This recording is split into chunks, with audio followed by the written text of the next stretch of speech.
hear that T. So you can't really distinguish that it's in the past simple. It's the context of the sentence that will make it obvious that it is the past. Her comment really pissed me off. Now, what does this mean?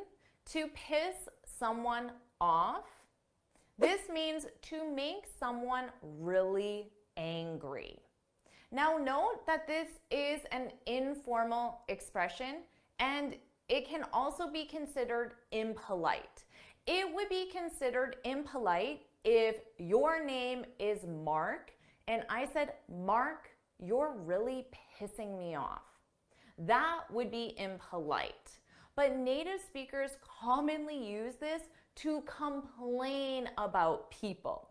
So I could be talking to my husband or my best friend and say, Mark really pissed me off today. In that context, it's not impolite, but it would be impolite to look directly at someone and say, you really piss me off. So don't do that. Now, we also use this in the structure to be pissed off. The pronunciation is the same, pissed off, to be pissed off. This is simply to be really angry. For example, I was so pissed off when I came home to a completely dirty house, even though my kids promised to clean up after the party. Here's the fundamental rule about the law of attraction. If you want the universe. Do you want to do another listening exercise? I'll say it 3 times. Take what she says with a grain of salt. Take what she says with a grain of salt. Take what she says with a grain of salt. I said, take what she says with a grain of salt. Here, the pronunciation is clear, but if you don't know what this idiom means, then you won't understand it. So the idiom is to take something with a grain of salt. We use this to say that you shouldn't believe everything someone tells you because it might not be true.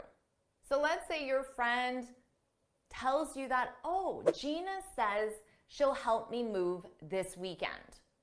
But from your experience, Gina likes to make a lot of promises, but she doesn't always follow up with those promises. She doesn't always fulfill those promises. Then you might say, take what she says with a grain of salt. You're letting your friend know that Gina might not actually do what she says. And let's focus on the grammar here. What do you notice about this sentence? Take what she says with a grain of salt. What verb tense is this in? We're using the imperative.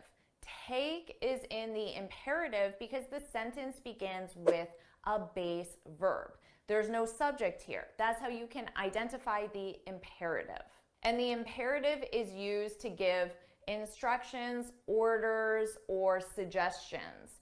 So I'm suggesting that my friend take what she says with a grain of salt. Your next listening exercise, I'll say it 3 times. It's high time we let her go.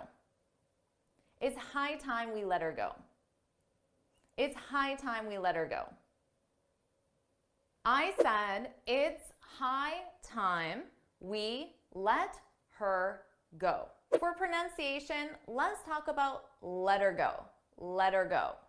Here, notice how her sounds like You don't hear the H, but I also attach it to the word before. So I link those sounds together.